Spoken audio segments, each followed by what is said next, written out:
Marvel's worldwide domination continues with our next guest show. Here they are, the cast and creator of Marvel's Inhumans. Guys, welcome to IGN Live at Comic-Con. Thank you. This is your first Comic-Con too, right? This is a big deal. You're the new big boys and girl. Yeah, you're the it girl. Scott, set up this show for people who probably know who the Inhumans are, but how does this story fit into the MCU? The Inhumans are characters who've actually been around for quite a while, but this is their first introduction to the screen. What I especially like about them is that instead of just following one particular hero, we're following an entire family who, when we come into the show, are in the midst of a tremendous crisis that will sort of launch us into the first episode and take us all the way through the season. And they got a really cute dog. We're really excited about Lockjaw. Eme and Ken, talk a little bit about Gorgon and Karnak and their roles in this story. They're a part of this royal family and sort of are two sides of the same coin. Yeah. Yeah, exactly. I was like, this is Thanks for answering the question. Yeah, I think, Gorgon and... Gorgon is brute strength. Yeah, and he's extreme thinking for you. Right. Yeah, and basically I just, I think before, I act before I think, and he thinks. And I do the opposite. Yeah. And so together we're sort of like the perfect couple. The perfect complete couple. Yeah. Yeah. And two very important characters in sort of Black Bolt's retinue. Now, I'm curious, we talked a little bit about this before, Eme. You have prosthetics to create Gorgon. Yeah, what was it like, sort of the best high heels ever? Like I said, I have sympathy for women after this. Do you now? I do. I had before, so you didn't but before. I have a lot more. A whole new different we didn't level. expect to get and be like, like feed her, and it's like, dude, come on. Stop it, come on. Yeah.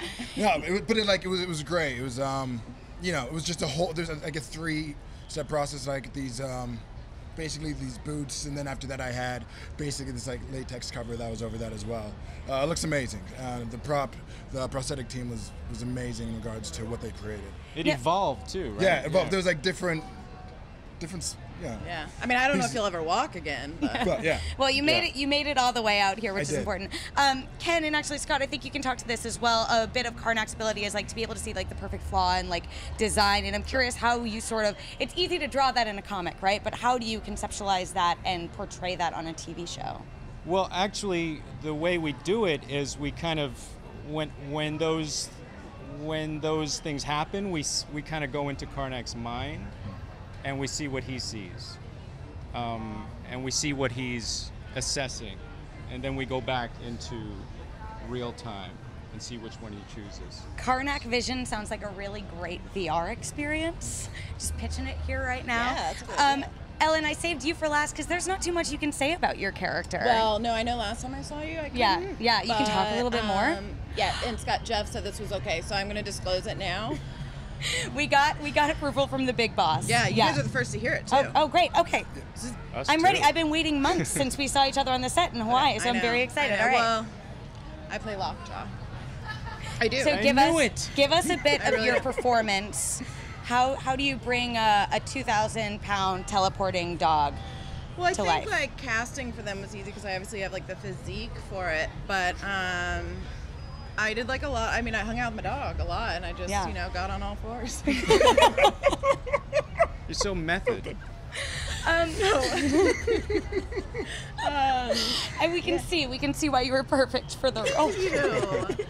I'm so excited about Lockjaw though, and you guys actually had like a massive 2-scale version of what Lockjaw would sort of end up looking like on set. Yeah. What were those days shooting like? Just having a big, giant, blue, stuffy, right in the middle of everything. Yeah. So before I let you guys go, because I do, and I can't wait to finally, but like the biggest reveal for me for Marvel's Inhumans is like who is Ellen playing and how did she fit into it? You'll find out when it premieres.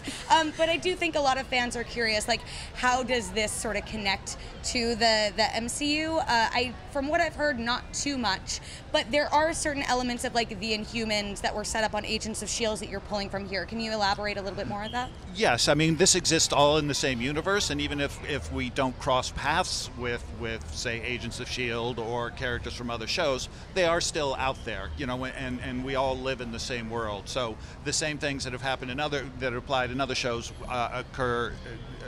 also apply to Inhumans as well. Now, are they aware, like the royal family and everything, are they aware of sort of the Terra Genesis experience that has taken place on Earth? Some of them are aware. Okay. Cool. I can't wait to see more, you guys. You're premiering in September. First 2 episodes on IMAX, huge, literally, and then the rest of the series on ABC.